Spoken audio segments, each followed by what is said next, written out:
Good afternoon, everyone. We'll go ahead and move this and move to the next presentation. Perfect. And please respond, though, if you still remember. Okay. So first of all, Raj, thank you for the introduction. Thank you for inviting me. Good afternoon, everyone. I see some familiar faces, so good to see you again. And then for the others, good to meet you. As Raj mentioned, I'm representing the World Bank. I'll be talking about an initiative that we've been conducting for the past 4 years on benchmarking public procurement around the globe. So the United States has been measured since the beginning of the project, and then I think you have Raj. Where? I think he stole it. No, I can't see it. Where is it? Oh, yes, I didn't see it. Okay, yeah. Okay, so I'm going to talk quickly about, introduce the project, talk a bit about the latest findings that we saw last year, benchmarking 180 countries. And then what Raj and I had discussed, that maybe I'll just talk briefly about Korea, because it's supposed to be one of the leading countries in terms of best practices when it comes to e-procurement. Some of the results that I'm going to be presenting for Korea were not really covered in our project, so but I'm still going to discuss them. So as you probably know, public procurement is a powerful lever for achieving economic, environmental, technological, and social goals. It accounts for around 1/5 of global GDP, which is huge. And then low-income countries, which are basically our main client countries for the bank, have the highest share of public procurement in their economies at 14.5% of GDP. It's usually, in a lot of these, at least low-income economies, the biggest single marketplace for suppliers, especially for small and medium enterprises, to be able to generate revenues and do business. Despite the importance of the topic, what we have noticed is that there has been a lot of attention paid, but not enough information and diagnostic tools on the topic, at least at the global level. So this is what we have been trying to do, is to close somewhat this information gap. The project started in 2013. The bank received a request from the G20 Anti-Corruption Working Group to do an assessment of public procurement systems globally. And then they were interested in applying the doing business methodology. For those of you who are not familiar with the doing business methodology, it's one of the 4 flagship reports that the World Bank produces every year. And it ranks countries on their ease of doing business. So it's been done for the past 15 years. It has generated more than 2,800 reforms. It has a huge impact with policymakers all the way to the top level presidents of countries. And so we did a pilot in 2014. We covered 11 economies. As I mentioned, the US was part of the economies. And then as we moved forward, there was a lot of lessons learned. We refined our methodology, and then we scaled up to 77 economies. And then last year, we scaled up again globally to cover 180 economies. So the results that I'm going to be presenting is from the 2016 report. So the project presents global data and analysis on the legal and regulatory environments that impede private sector participation in public procurement systems. So we need to think about it that this is not a comprehensive assessment of public procurement systems looking at the performance of the systems. This is supposed to be presenting a snapshot about key elements that really act as an obstacle for these private firms to enter the market, and then how we can work with policymakers and governments to kind of remove these in order to enhance competition, transparency, and efficiency. We have 2 main thematic pillars. One of them is the procurement process, so it looks, and I'm going to talk more about that, and then the other one is the complaint and review mechanism. So as you can see, the first one, the procurement process, looks at elements that matter for the private sector throughout the process. The second one, on complaints, looks at elements that matter if a private sector company wants to file a complaint, basically the bid protest system. And then when it comes to elements pertaining to procurement technology, you will see in front of you some of the main elements that the report has covered last year. So we look at, for example, we ask about the availability of electronic portals. We ask about the specificities of these portals. We look at the supplier's accessibility to bidding information online. So we look at different aspects from the procurement plan all the way to the contract award, whether it's published online. We look at the possibility of submitting bids online and via email. We look at the availability of opening bids online, whether the minutes of the opening session are published. So you will see that all of the elements that we are measuring kind of like have an underlying access to information and transparency pillar, and this is what we've been trying to promote through our project. So as I mentioned, we collected data in 180 economies. The way that we collect the data is we reach out to experts in these countries from the private sector, but also from the government. We ask the government to provide input. And then we use standardized surveys. So for each and every question that we have in our questionnaire, you will find the data for it across the 180 countries. And that has been great because it's this cross-comparative study kind of like benchmarks the countries, but also provides lessons learned from the different practices that are available out there. And then it promotes best practices that have already been tried and implemented across different countries. The data set that we collected was from March 1st, 2016 through June 1st. So anything that has been done after that has not been captured yet. And then, as I mentioned, we reach out to law firms, accounting and consulting firms, private sector firms that are engaged in public tendering, and then we ask them about the issues that they are facing when they are trying to enter the public market. These in front of you are the main case study assumptions that we look at. So for this year, just 2 quick notes on that. For this year, what we have done is that in order to capture comparable data across countries, across 180 countries, we had to look at specific case study assumptions. So we look at the procurement of works. So we're not looking at defense, we're not looking at the procurement of goods. And then we look at the main business city, the largest business city in a specific country. So we're looking at laws and regulations that apply at a national level. We don't do a subnational study. And then we have these specific case study assumptions that we ask our contributors to keep in mind every time they want to provide the data. So again, this is one of the limitations of the project, but this is really supposed to be a starting point for policy dialogue with governments. It's not providing an overarching, like an overall assessment of the procurement systems. Some of the data highlights from last year's report. So when we look overall, we can still see big discrepancies in how countries have digitalized their procurement process. You have the top performing countries in blue. You will see that Korea is there, Japan is there. It's interesting to see that Chile was, last year we focused our case study assumptions on the procurement of goods, and our top performer was Chile. But because the options that they provide to suppliers actually apply to the procurement of goods, but not the procurement of works, their scores tremendously dropped this year. Which was a bit of a drama with the Chilean government. And then at the bottom, you will see we have actually 9 countries. So I just picked Suriname, but we have 9 countries that have a score of 0. They offer no services online. They offer no information online. So they basically don't use internet for anything when it comes to their procurement system. The overall score for the United States here is 66. One thing to measure is that if you look on our website and in our report, you will not see these scores. This is kind of like an artificial indicator that we came up with, gathering all the areas that we are measuring in terms of e-procurement. One example, if you dig deeper into the data, one of the things that we look at is the availability of documents online. And you will see that it varies across regions tremendously, and it also depends on the type of information. Across the different indicators that we measure, whether it's internet and technology access or whether it's everything else, you will always see that the high-income OECD countries are at the top level. They are top-performing economies.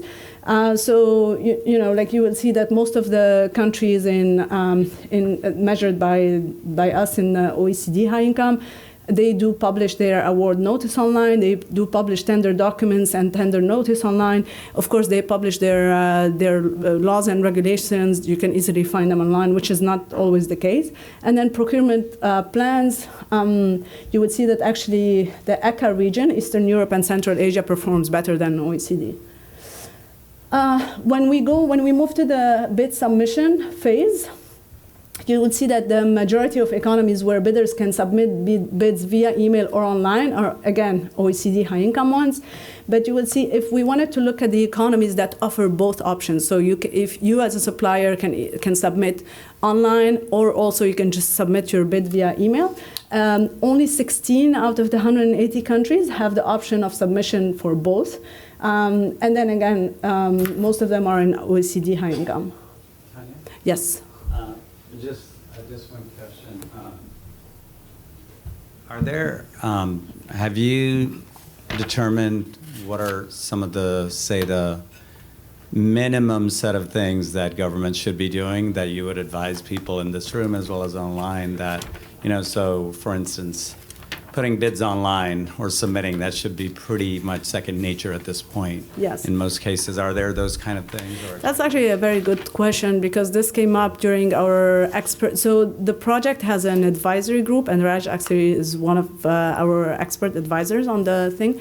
And what we have been told by the experts during our ongoing debate is that really, what we're trying to tell governments that implement at least these things. Like what we measure is really not a comprehensive assessment of technology related to public procurement. So these are really, as you mentioned, second nature things that should be available.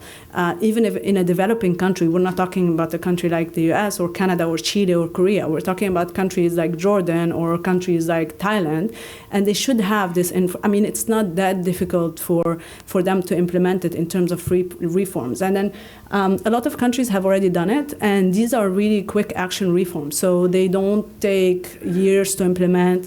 It only takes really government, and this is going to come later in my presentation, it really takes government's will and government's ownership to implement these changes and make sure that they want to function electronically. Unfortunately, the story is that there are a lot of factors that come into play where, e-procurement may reduce opportunities for corruption. We all know these arguments, and in some countries that kind of lack the capacity and lack the development, this may not be for them like a streamlined involvement. So again, during the bid evaluation phase, even in the countries where bids are always opened online, and the process is kind of like electronically streamlined, once the bid opening session is done, the distribution of the minutes of the bid opening session varies. So when they are opened online, so the bid opening session minutes are either published online, which is supposed to be the best practice, or they are sent electronically to bidders, which is the second best option. In other countries, so they are not available online, or they are, but only after the request by the bidders. So if you are a bidder, you want to know what happened during that session, you have to go and request it, and here comes the discretion of the procuring entity, whether they want to give it or not. So now we go to the case study about Korea. As I mentioned, Korea has been really like a top performer in terms of e-procurement. One thing to mention here is that, so the CONEPS, which is the online electronic procurement system of Korea, so the government has tried to really streamline the process for all their tenders. So you will see they offer, so it integrated whole processes, and they are everything is done automatically, and it's really focusing on 4 major modules. So one of them is e-bidding, one of them is e-contracting. Basically, this comes during the contract execution phase. And then one of them is e-payment. So, and that's one thing that we measure in our survey, whether you can submit a payment online, whether you can track the payment, whether you can verify that it went through. And then finally, they have the e-shopping mall, which is basically the internet shopping, their internet catalog for similar to the one in Italy for done by Concept, if you're familiar with that. And then, so you will see that when you dig deeper into CONEPS, you will see that it's actually done in 3 different. So you have the e-procurement process system, which provides the different services that we're talking about. And then they have a support service system. The support service system handles specific services such as the e-payment, for example. It's handled through the support service system. And all of these systems are really integrated into one single window. So you have the interface as a supplier, like one interface, and then in the back end, in the back office, you will see that CONEPS has 3 main entities that are all coordinated through the CONEPS platform. And then all of their e-procurement system is actually linked in terms of info, linkages, data, anything that's related to sharing of information is linked to all sorts of external stakeholders, so Ministry of Finance, Ministry of Education, Science and Technology, and then all the other government institutions that are involved in the procurement. Finally, the lessons learned and impact. I think we all, at least in this room, we all agree that e-procurement is really critical for the well-functioning of the public procurement systems, regardless of the level of development of the country. As I mentioned, there are a lot of developing countries that have really performed very well, and that's because really there was a government ownership and the will to implement and use e-procurement system, which is critical. And then economies that have implemented the use of electronic means to conduct public procurement have reported huge efficiency gains, ranging from 10 to 20% of the total volume of procurement. Examples, you will see in front of you examples of countries. We're talking big numbers. So in terms of the increase in the number of tenders, private sector suppliers are more encouraged to participate because they feel that the process is more streamlined, is more transparent. And then you will also see that even for the government, there is a huge amount of savings. So we're talking about millions and billions of dollars in a big market, for example, like Brazil. You will find more information and more numbers, actually, if you go through our report or on our website, and they're really striking.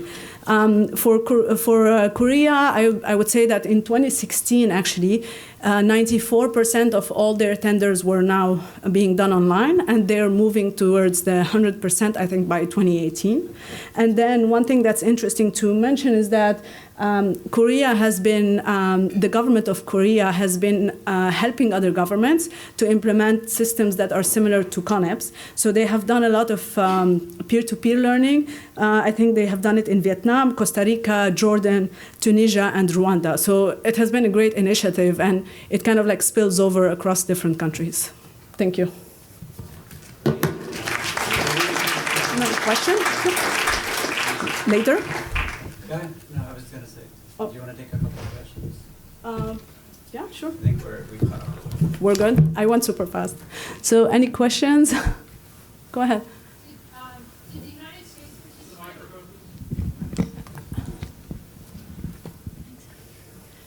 Did the United States participate? Yes, actually 3 times. So they are one of 10 countries that participated throughout the 3 stages of the project. So if you go on our website, you will see that they were part of the pilot report that covered 10 countries, and then part of the scale-up last year and the year before. And we kind of like built historical data set for the US. Is there any interesting results you'd like to share? So I think I shared one of them in the slide. Oh, sorry, I've been looking at. No, that's fine. I mean, the thing is that they overall the United States performs well, but I think in terms of, I can tell you actually really quick. I don't have them on the top of my mind. I mean, we're with 880 countries, and we have approximately 100 data points per country. So that gives you an idea about how much information we cover. But I think the way we structure our indicators is by following the different phases of the procurement process. So we go through from the needs assessment, bid preparation, to bid submission, bid opening and evaluation, and then contract management. And we also look at the payment of suppliers. So for example, the payment of suppliers, they have a score of 100. We also look at performance guarantees. So if you go roughly through their scores, you will see that let me try to see. I think there are some areas for improvement, but it's not really on technology. It's more on specific aspects related to efficiency, either for the bid security deposit requirements or for performance guarantees. I think the options that they provide are very limited. That being said, you have to keep in mind that this is really pertaining to the case study assumption. So it depends on the state by state. It depends at the federal versus subnational level, and it also depends on what type of item you're procuring, right? So keeping all of these in mind, again, I invite everybody to go on our website, look at the data, let us know if you will find much more data on our website than in our report. Go ahead. I'd be curious. I'm always interested in savings, and I saw a 51% savings calculated. If not now, then at a later point, I'd be interested in understanding your sharing the calculation of those savings, because we always have a stakeholder group that is. Thanks, Raj. We always have a stakeholder group, that is interested, well, how did you calculate those savings? And so it would be good to understand the rationale so that we can justify that, because there's a cost benefit. Of course. And for us to expend the cost for putting in an e-procurement system, we have to be able to justify the benefit, of course. Yeah, and that's a good point. The thing is that these numbers that I show, we take them from research that was done by the OECD. But it also depends. So they have, I think, a justification on there, and I think we even elaborate on that in our report. I really took like one sentence for the presentation, but again, go through the report. If you don't find the needed information, I'll be happy to direct you to the source. And I'll be also happy to put you in contact with the people in OECD, because I have some contacts there. I think maybe one more.